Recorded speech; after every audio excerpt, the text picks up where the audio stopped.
Yeah, my name is Julie Moronuki. I had a lovely introduction. I had no idea people in Australia had such strong feelings about me. This is my first time in Australia. I'm very lucky and grateful to be here. It was quite a time getting here, and I'm very grateful to all the help from the Compose committee, and I'm also really grateful that Ken let me choose this topic. My last experience, where I was giving an invited talk to a sort of mixed functional programming group, I speak more often to Haskell-only groups, and the last time I spoke to a group of sort of mixed functional programmers, I gave a talk about profunctors, and almost every one of my slides was either a Haskell type signature or some category theory diagram, and then it turned out like everybody in my audience mostly wrote JavaScript, and so I was a little bit afraid of repeating that mistake again, so I tried to pick a topic that was, I thought, maybe a little bit more general audience, and he gave me a lot of freedom to choose, so thank you very much. Yeah, so the story, he already told the story of writing Haskell book. I came to Haskell very late, and I still think of myself as sort of more of a itinerant philosopher who just occasionally writes software in Haskell.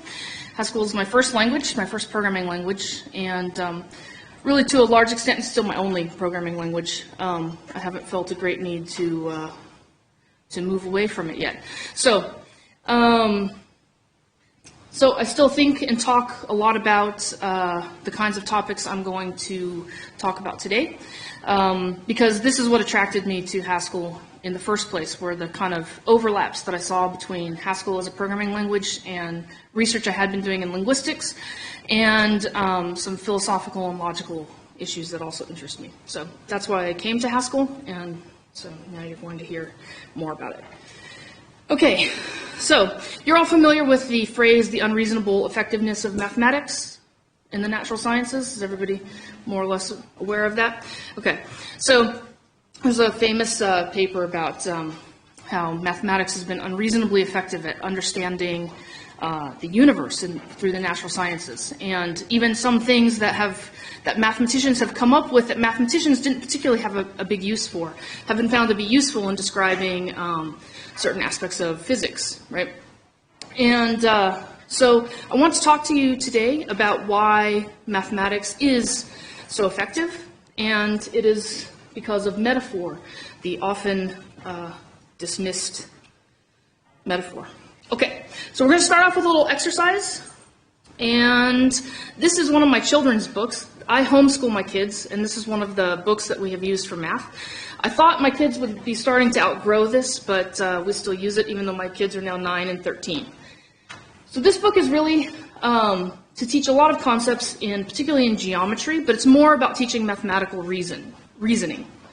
So if we look at this page, and we ask ourselves, which one of these 4 figures doesn't belong? The beauty of this book is that on every page, you could give an answer for any of the 4 figures that are on the page. So the goal is to make an argument, not to get the right answer.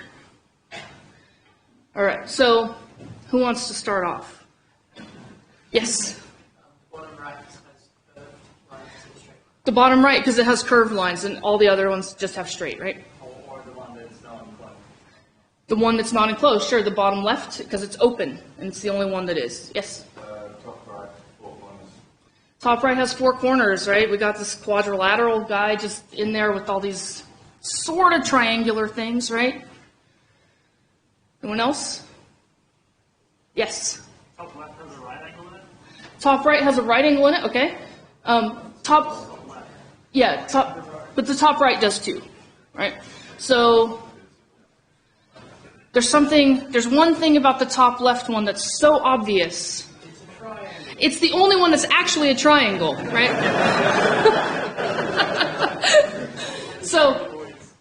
All right, so we look at this page, and we, particularly now, because we all, I assume, have an sort of ingrained concept now of triangularity, right? And so we all understand that. And so to some people, the quadrilateral is what jumps out first, right? And to some people, the fact that this one is the only actual triangle is what jumps out first. And the point is that we can look at these figures, this sort of noise, right? This sort of, there's noisy data set here. And we can look at this and group it in different ways. We can make different analogies between the different figures.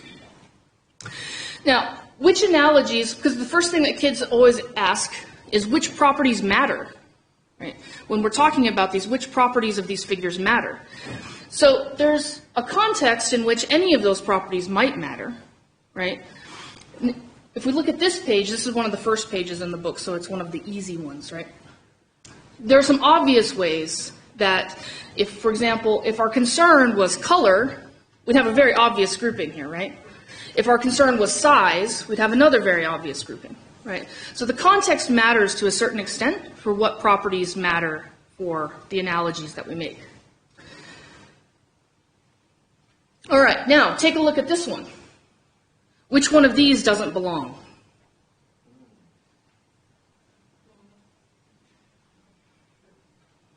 This is the same sort of exercise. Bottom left, okay? The list concatenation. Why does that one not belong?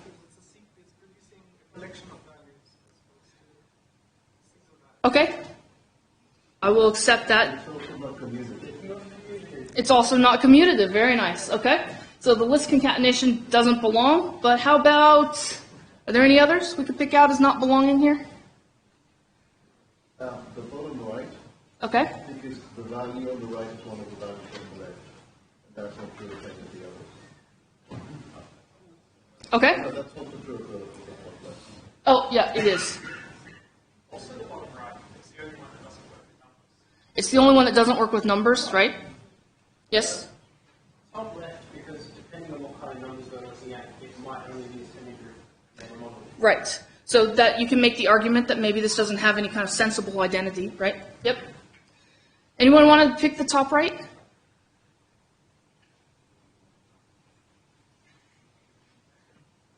This one is maybe a little harder. All right. The top right, one of the things we could pick out as for it not belonging is that it's the only one that's a product. It's the only one that's a conjunctive semigroup or monoid, right? The rest of these are various kinds of disjunction, right? Either choice or addition. So, all right, so we can do the same thing here, right? We can look at this collection of data and decide that there are certain properties that we care about and certain properties we don't, and make various analogies, right? Group them in different ways.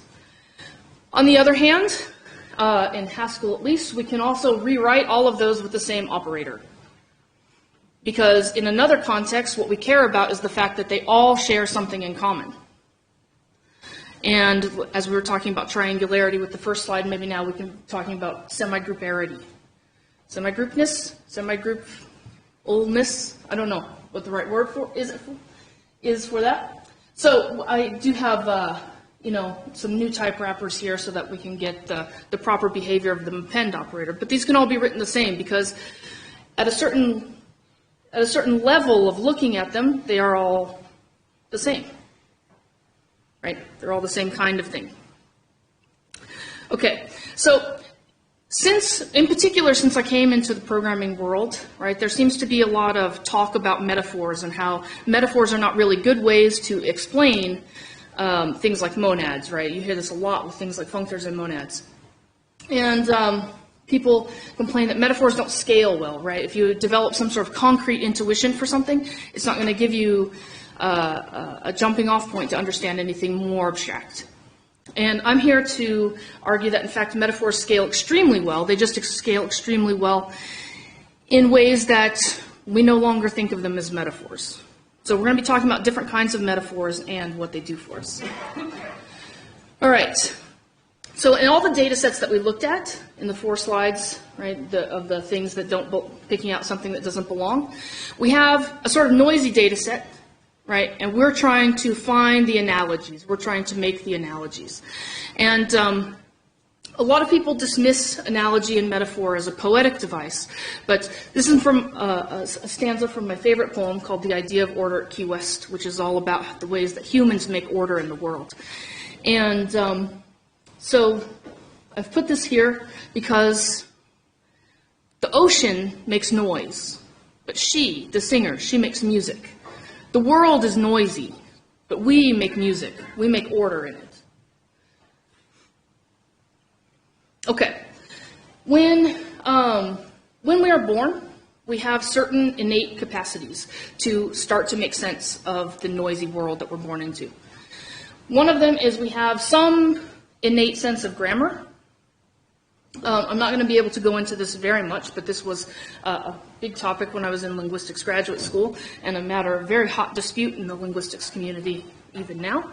But we have some innate sense of grammar. We have some innate capacities for figuring out what word boundaries are, for example. Have any of you ever tried to listen to flowing, rapid, natural speed, natural delivery rate language of a language you don't know? It's very hard to figure out what the word is and where the word boundaries and where the sentence boundaries are, right? So babies, of course, come into the world not speaking any language yet, whereas you have at least the advantage of speaking some language. Babies come into the world not speaking any language yet, and yet they're able to figure out where word boundaries are. That's one of the first steps they have to go through to learn what words mean. So they have some innate capacity for that. There's some innate capacity for grammar, which is the structure of sentences as well. I have absolutely no sense of how long I've been talking. I was hoping there'd be a clock or something. There's not. 10 minutes? Cool. Huh? Cool. All right. The second one that's listed here, Subitizing, we'll talk about what that means in just a moment, but it's a way of, it gives us a way to group things and sort of automatically figure out how many there are in a group, up to certain numbers. We have some innate arithmetic capacity, and very interestingly, we seem to share some of this innate arithmetic capacity with some animals. Some animals have very small amounts of innate arithmetic capacity. When we're babies, this innate arithmetic capacity is limited to addition and subtraction of very small numbers.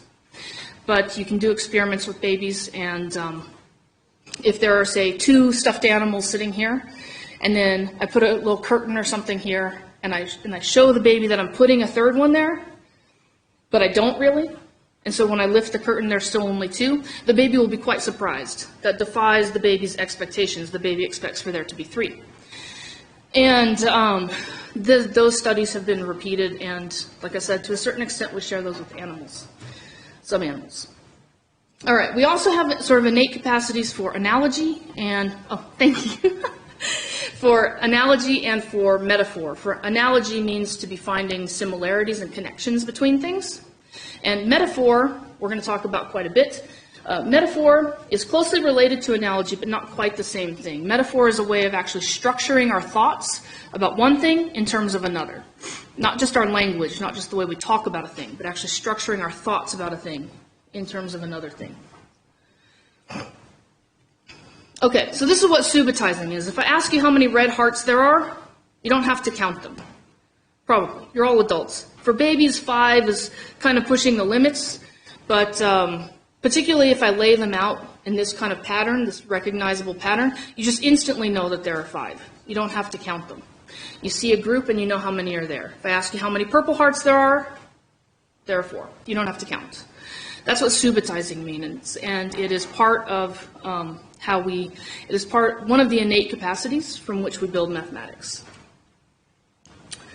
All right, so Douglas Hofstadter has recently been talking a lot, and he wrote a whole book called Surfaces and Essences, which is about analogy and how analogy helps us think. And in a talk that he gave, he defined analogy like this. Analogy is what allows categorization to happen. Analogy is the perception of a common essence between 2 things. This word essence is itself a metaphor, but we won't get into that.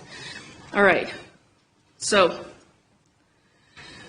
when we see, right, birds are a very noisy data set, right? But we see a lot of creatures in the world that have wings, usually. They have feathers. They lay eggs. They can usually fly, right? And we've got some other mechanisms by which we group them, right? They, have feet that look like this, right? And they have beaks, usually, right? And from this, right? We see things as disparate as the owl and the killer. And from that, we make a category called bird.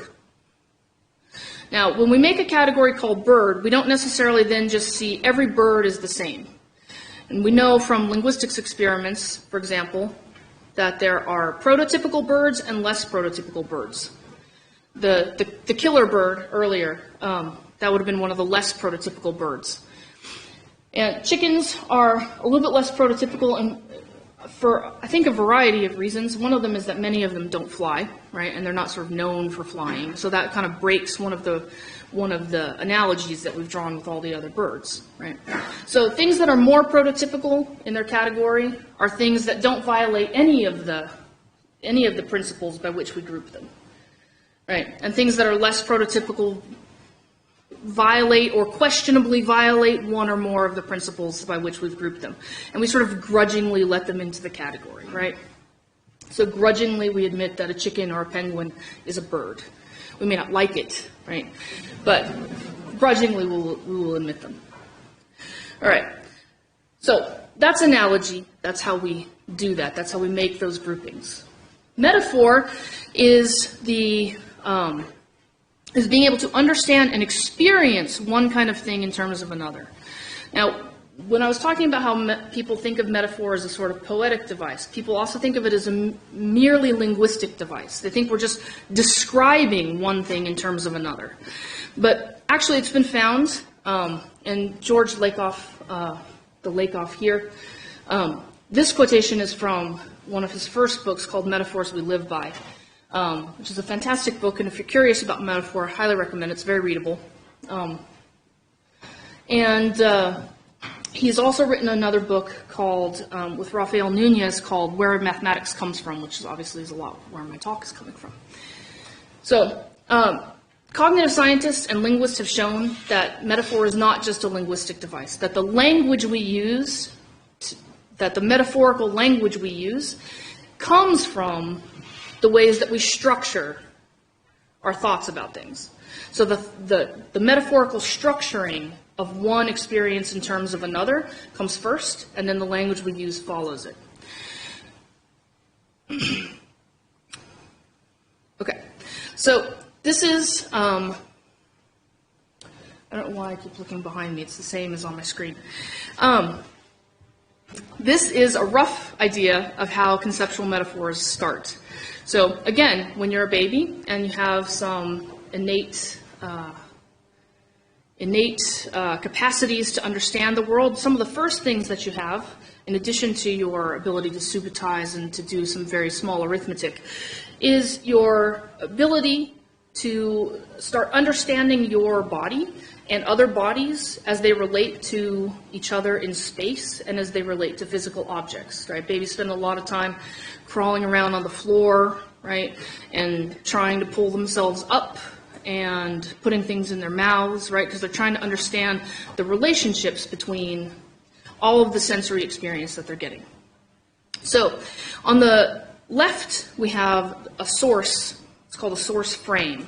So if we take it, a source frame could be any kind of concrete experience that we have of the world.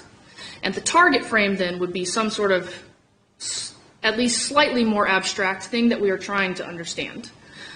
So, for example, spatial relationships like up and down are very concrete, right? We all have a very clear sense of what is up and what is down. So we structure a lot of other things that are somewhat more abstract to extremely much more abstract. We structure a lot of other things in terms of upness and downness. So when you're a baby and you've got this sense in the world of what is up and what is down, right? And you experience that on a regular basis. People lifting you up, right? Looking up. You get a lot of sensory experience of what up means. And so you form, this is a, very stylized little neural network, right? So you've got this little pattern of neurons in your brain that are all linked together for the concept of physical upness. And when you experience other things that relate to upness, for you, you start to map them to, this is called a process called conflation, and you start to map them to another set of neurons that is maybe associated with large quantities, or affection, or happiness. And so the target then, right, large quantity, right, quantity increasing, right, quantity going up. Quantity is a little bit more of an abstract idea than physical upness. And yet it's something that we relate to physical upness pretty readily because, for example, if you pour liquid in a glass, the level goes up. And so over time, as you map this physical idea of upness to an increase in quantity, you get this sort of mapping between the two domains in your brain. Okay.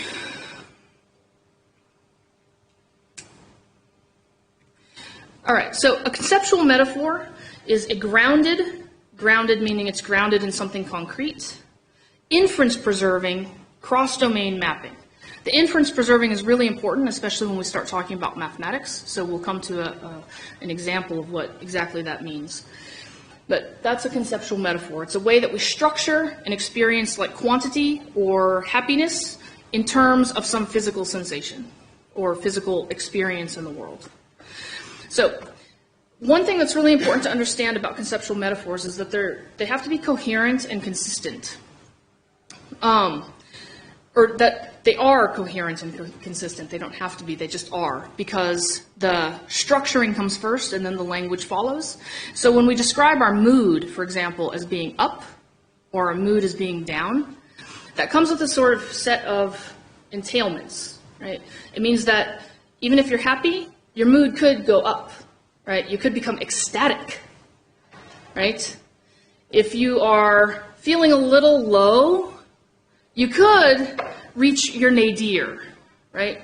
And so all the words that we use to describe mood in terms of up and down are all coherent with each other. It's not just a poetic device in which we imagine that our mood is depressed, right? They're all coherent with each other because we have structured the experience of being happy and sad in terms of being up and down. Interestingly, I already talked about quantity, so we have more and less there. Interestingly, abstract, conscious, and being in control of something are all also structured in terms of being up, right? If you're in control of something, you're on top of it, right? You're physically above it. And if you're being controlled, right, if you're under, for example, someone's thumb, right, all of the metaphors that we use to describe these things are consistent with each other. Abstract thought is considered to be higher. Being rational is considered to be higher than being emotional. And being conscious, and this probably also has a clear analog to, for example, if you're unconscious, you're laying down probably, you're not standing up, right? And if you're conscious, you might be upright, right? So those all have clear analogs to some kind of physical relationship to the world. Okay. So in 1981, I thought this was very interesting as I was researching this paper. In 1981, Saunders Mac-Lane, who many of you may recognize as being one of the inventors of category theory, Saunders Mac-Lane wrote a paper called Mathematical Models, which is one of his first attempts at philosophy of mathematics, although category theory is in some sense a philosophy of mathematics, I think. And he later extended it into a book called Mathematics, Form, and Function. And in it, he takes issue with both the Platonists and the empiricists, right? So the empiricists believe that, well, we don't need to get into what the dispute is. I am going to take issue with Plato, but I'm not going to talk about the empiricists. So, all right. So he says that in his view, mathematics starts from a variety of human activities, disentangles from them a number of notions which are generic and not arbitrary, then formalizes these notions and their manifold interrelations. The formalization part is really important, but the fact that he recognizes that all of mathematics starts in physical experience of the world, and from them we disentangle a number of notions which are generic and not arbitrary is also very important. Right? What does it mean to disentangle from them these notions which are generic and not arbitrary? It means to be able to look at a noisy data set and pull out something like triangularity, semigroupness, right, to be able to pull out the properties that matter and then formalize them. All right, so when we talk about metaphors for arithmetic, because all of mathematics starts in arithmetic, when we talk about metaphors for arithmetic, there are three different kinds of metaphors. There's grounding metaphors, linking metaphors, and extraneous metaphors. We're going to talk about each in turn. Extraneous metaphors are usually the ones that when people are upset about talking about monads as if they were burritos, that's the kind of metaphor they're getting upset about, right? That's not a metaphor that is intrinsic to the field of mathematics, right? And you can certainly understand what a monad is without reference to any kind of Mexican food. Okay? But grounding metaphors and linking metaphors are the stuff that mathematics is actually built out of. All right, these are the four grounding metaphors. In Saunders McLean's paper, he mentions a few others, but Lakoff and Nunez found that these are really the four that matter, the four grounding metaphors of arithmetic.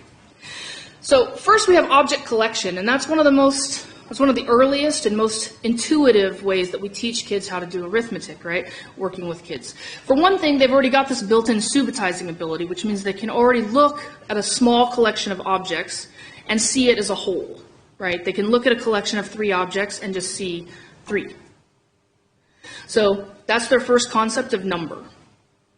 And if we take another collection of 3 objects and we add them together, then they're going to have to count. That's more than they can subitize, and they're going to have to count. But over time, they find that every time you take 3 and add them together, every time it will come out to be 6. So that's one of our earliest intuitions of arithmetic, is this sort of object collection notion, which lends itself really well to addition and subtraction. It doesn't lend itself very well to a lot of other types of mathematics, right? It's fairly limited. It has a concept, it leads us to a concept of numbers in which numbers are a sort of multidimensional, right? They're kind of a tactile thing, but they're also not really divisible, right? When you subitize, when you think of a collection of things, you're not breaking the 3 up into little parts. You can subtract, but then you're subtracting one group, one collection, one number from another. So it doesn't lend itself very well, and it also doesn't lend itself very well to having a notion of 0, because even though in set theory, the empty collection, right, is a thing, and an important thing, right? In baby's intuitive arithmetic with object collection, there's not a very natural concept of 0 there. If you have a collection of 0 things, you just don't have a collection. All right, then we have object construction, which is, say, building a collection, right? Building an object out of little parts, in which case the numbers, it could be the whole object that you construct, in which case 0 is the lack of an object, right? It's before you started constructing anything. And if you think of sort of taking Lego bricks and building something, and then you have an object constructed out of 10 Lego bricks. If you also conceive of that object as being one thing, then it can start to lend itself to the idea of breaking numbers apart, right? Being able to see that a thing made out of 10 bricks is also decomposable into 5s, or 4 and 6, or whatever. Then there's the notion of a measuring stick. A measuring stick is still a very physically relatable thing, right? We measure a lot of things in the world, and we used to do that with our bodies, right? That's where foot and things like that come from. So a measuring stick is now sort of a new metaphor for numbers, because measuring, you're typically only doing it along one dimension, at least at a time, right? The number, the thing that corresponds to number, is now a physical segment of space, not an object. So the number here has maybe lost some dimension, but it's gained continuity, right? Because we can measure continuously over a long space and just sort of keep going. Then we come to motion along a path.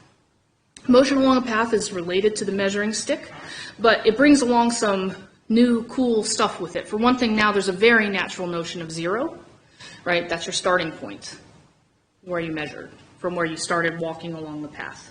We'll talk about some more of its inference entailments in just a moment.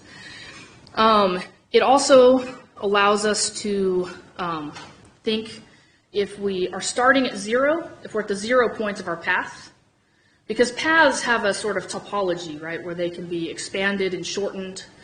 And you can start at the 0 point, because space is sort of continuous, right? And so you can start at the 0 point and rotate and go the other way, and now you have negative numbers. Right? So these physical concepts, these physical ways that we interact with the world are important for building arithmetic from the very basic level that we were born with. Now, importantly, this is where the laws of arithmetic come from. Because in every one of these cases, even though the concept of number itself is different, right? We have things that are discontinuous and discrete versus things that are continuous, right? We have now added negative numbers and a concept of 0, right? But in every one of these cases, our physical experience with say, addition and subtraction will be the same. If I walk 3 steps in one direction, and then I walk 3 more, how many steps did I walk? 6. If I have a collection of 3 objects, and I add 3 more objects, I have 6. Every time, right? All of these things in the real world, they all have these same properties, and this is where the laws of arithmetic are born. We looked around ourselves in the world, and we came up with these concepts and formalized them in a way that made sense. We found the properties that matter. All right, so what is a number? We just don't know. Right? A number has come to mean a lot of things, a lot more things than could be held by those original metaphors. Right? From the metaphors that I was just talking about, how would we get a notion of E? Right? So these are the 2 sort of basic ideas of numbers, right? As points on a line or as collections of things. Right? But of course, even in set theory, they've extended the ways that we can model numbers, right? And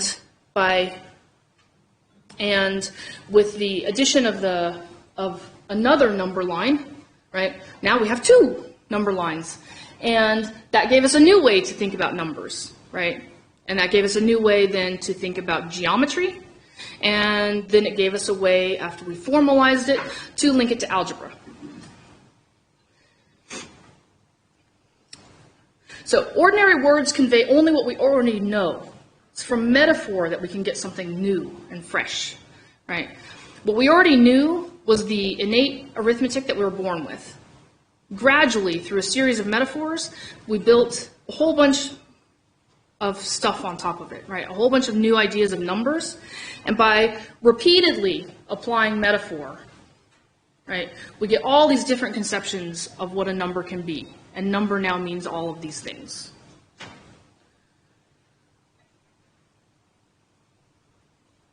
All right, so going back to the motion along a path. Motion along a path is a really interesting one when we're talking about inference preserving, how conceptual metaphors have to preserve the inference structure of their source frame. So motion along a path implies a lot of things, right, that we know sort of intuitively. For one thing, if you start at point A, or if you start at the source and you travel to the goal, you have crossed every point between the source and the goal. And we sort of intuitively know that. If you start at A and you travel to B along a continuous path, you have passed every point between A and B. So that's one of the things that's one of the inferences then that the target metaphor has to maintain. Another thing is that if we have a path from A to B and we have a path from B to C, then we know we have a path from A to C. Right? All right, that breaks down in some real-world paths. But in general, right, we have a sort of intuitive notion of that. And then, does this look familiar? This is, yeah, this is motion along a path, right? This is showing spatial relationships between things that do not exist in space, and taking the inference of what it means to move along a path.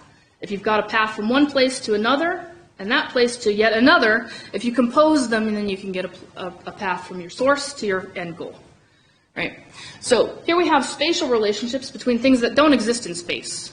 And we have the sense of motion along a path and the compositionality of motion along a path preserved in our function composition. So that's what it means for a conceptual metaphor to be inference preserving. All right. Now, all of these different notions of number and all of the extensions that the notion of a number has gone through has led us to a different metaphor. We've come to believe that numbers are real things, that numbers are objects in the world, right? I mean, we haven't come to believe that. That notion is at least as old as Plato. That numbers are real things existing in the world. And Plato didn't even have as many kinds of numbers as we have. And still he came to this conclusion. Because from all of these metaphors from which we got the concept of number, now we have a sort of back metaphor in which now these are things, right? Numbers are objects. Numbers are points in space. And Plato, of course, would not prefer to believe that that is a metaphor, right? He thought that numbers were really existing objects in the sort of ideal world, right? And, sorry, but they're not really. Not numbers, anyway. All right, I'm starting to run out of time, so I'm going to have to go faster through here. Okay, so we have here a container metaphor, right? You can tell I'm going to be coming to functor and monad here soon, right? We have a container metaphor here, right? We have sort of physical experience with containers. And so we know that if you put a glass into a pitcher and then you put a ball into the glass is both in, or the ball is both in the glass and in the pitcher. Now once we've turned that into a metaphor, once the containers exist in our mind, we can do, for example, we can think of the top diagram. That's very close, that's very analogous to the physical container thing that we have, right? But once we've conceptualized them and we're no longer thinking in terms of physical containers, we can also get the lower diagram, which that's not a situation that you see very often in real life, right? Two actual containers overlapping in that way. Right? So Lakoff and Nunez talk about how from here we can develop a sort of what he calls a folk Boolean algebra, right? Sure, we've got Venn diagrams now, right? Now we can do anything. So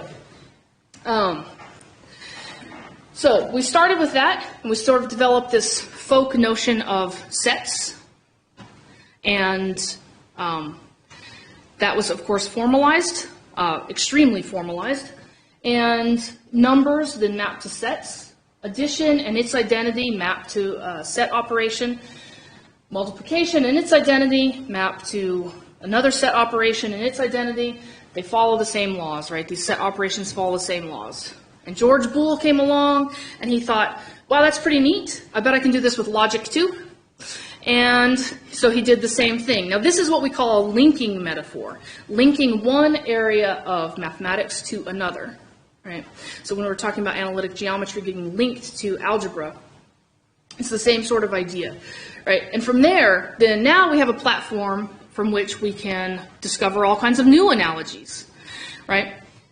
And once Boole did what he did, then the kind of cool thing is we got a whole new physical analogy for this arithmetic because of circuitry, right?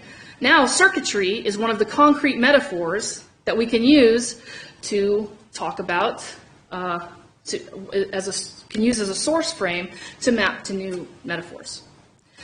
Okay, so these linking metaphors are between the grounding metaphors, the original grounding metaphors, and all of these linking metaphors. We just get this successive application of metaphor and analogy by which we have built up all of mathematics.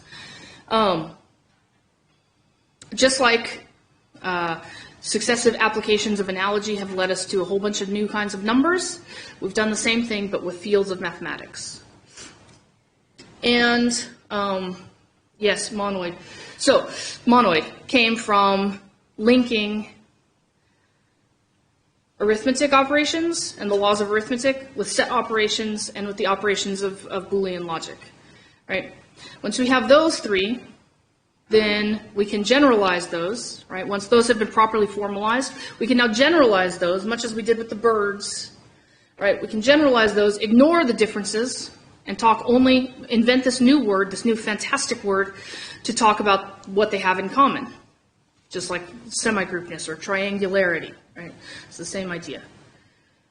Okay, and so Plato is here asking us again, are you telling me that monoids don't exist in the real world? And that's not what I'm saying. I'm saying that they don't exist independent of us, that we invented them, but that they are also real.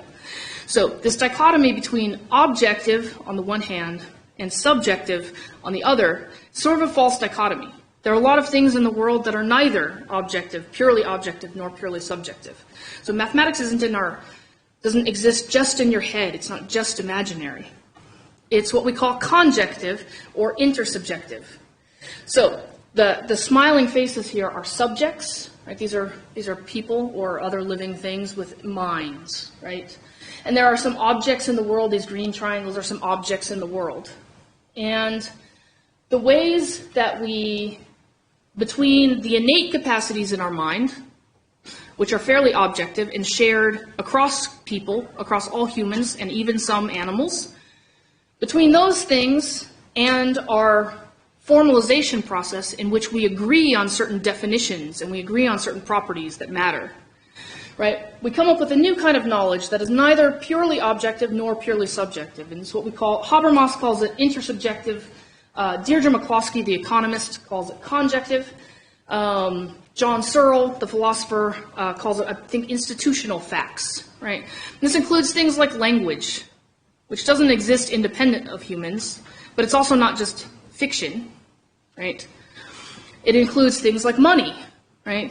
Money doesn't mean anything except for what we agree that it means, right? It has some existence in the real world, but it also requires us to decide what it means and to formalize certain things about it. So, conceptual metaphors only exist in the minds of living things, particularly humans, but we'll leave open the possibility that dolphins or something are out there making metaphors as well. So if a Platonic mathematics exists, right, if a Platonic mathematics, meaning that numbers, for example, have an objective existence in the real world as a pure form, as a pure idea, then our mathematics that we have invented is not part of it. Because our mathematics has been derived through generations of evolution and writing down the laws that we've observed in the world, and so our mathematics is our mathematics. Okay. Oh, yeah, I'm out of time, so we don't get to talk about the monads and the burritos. This is a sushi burrito. So, the thing about extraneous metaphors, right, is that they can be very bad or misleading metaphors, right? So there might be certain aspects of monad that are sort of rapperish, but there's a lot of other things about a monad that don't map very well to this metaphor, right? So it's not necessarily that talking about monads in terms of containers or wrappers is bad, but you have to be careful about which aspects of your source, tortillas or whatever, right? Which aspects of those you're mapping to the abstraction. And it doesn't map very well, and you have to be very careful about that, right? We also have this notion of the desktop interface, right? To a computer, you sit down and you've got your desktop on your screen, right? That's also sort of become a very broken metaphor for the ways that we interact with computers. People like Brett Victor and Brenda Laurel have had a lot to say about that if you're interested in reading about maybe new metaphors for interfacing with computers. So, mathematics is unreasonably effective at describing the universe because our brains that exist and evolved, right, evolved in the universe, are unreasonably good at metaphor. We are unreasonably good at building things from analogy and metaphor successively. We have a grounding metaphor, then we link it to something else, and now we have a new grounding metaphor. And we just keep linking things until we reach the heights of category theory. All right. So these are some of the books and papers that I made reference to here. Which One Doesn't Belong is the children's book that we started with by Christopher Danielson. If you have kids, I highly recommend it. It's a wonderful book. Metaphors We Live By Lakoff and Johnson, and Where Mathematics Comes From by Lakoff and Nunez. I didn't list it here, but Surfaces and Essences by Douglas Hofstadter also explores this. Patterns in the Mind by Ray Jackendorf is all about the question of having an innate grammar. So if you're interested in language, that's a good one, and it's written for non-linguists, so it's not very technical. Mindstorms by Seymour Papert has a lot about metaphors of geometry and how we interact with computers. There's the Saunders-McLean paper, and this last one of Subjects and Objects has a lot more about intersubjectivity and conjectivity, if you are interested in those things. So, do I have time for questions? Yeah, we've got time for a couple of questions. Okay. Hi. What is intuition in all this? Is metaphor the same as intuition? No, that's a good question. Intuition is the things that we know about the concrete world. So when we're babies, it's a lot less than it is when we're an adult, right? So it's the things that we know about the concrete world and our interactions in it. So it is related to metaphor and analogy, right? So our intuitions about the concrete world are part of like the inferences that we make that then metaphor has to preserve. Does that answer your question? Sort of? Okay.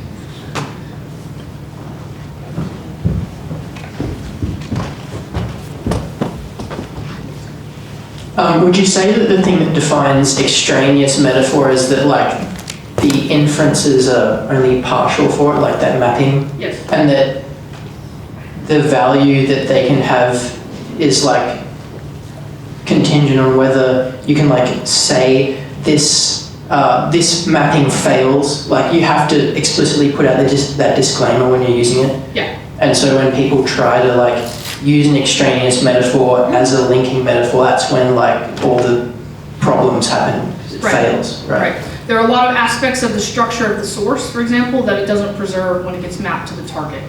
Right, and so then you do have to be explicit about, if you do want to start talking about functors as being containers, for example, then you need to be explicit about which aspects of containers matter for functors, right?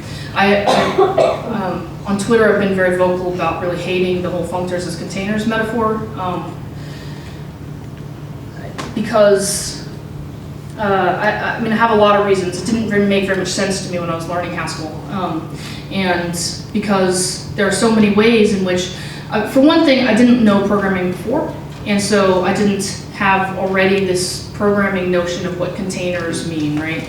So I was trying to analogize functors to real-world containers, which is really a problem, right? There are so many ways that real-world containers don't map to functors. And then it also has bothered me that, for example, monads are functors, right? Not all functors are monads, but all monads are functors. So if you've got this analogy to explain functor, then it should also be useful for explaining monad, and I think it is even worse for explaining monad. So, I mean, that's just my opinion. If it worked for you and you're now happy knowing what functors and monads are, then that's great. I'm sorry, I don't mean to rain on your parade. Yes? Last question, please. If a metaphor is, you represented a metaphor as a mapping, and you created some sort of some sort of definition of a good metaphor versus a bad metaphor, including preserving inference. Does that mean that a metaphor has to be bijective, or are there metaphors that are not bijective that are also good? That's a really good question. I would hate to speak categorically, but the more aspects from one domain that you can map to the other one, the more closely they map, and the more inference and structure you preserve, right? You want to preserve the objects and also the morphisms, right? And the more of that you preserve, then the better the metaphor will be. So I'm not going to come down and say, yes, they have to be, bijective, but the more of it that you preserve, the better it will be. Does that answer the question? We wrap it up there. Okay. Cool. Thank you.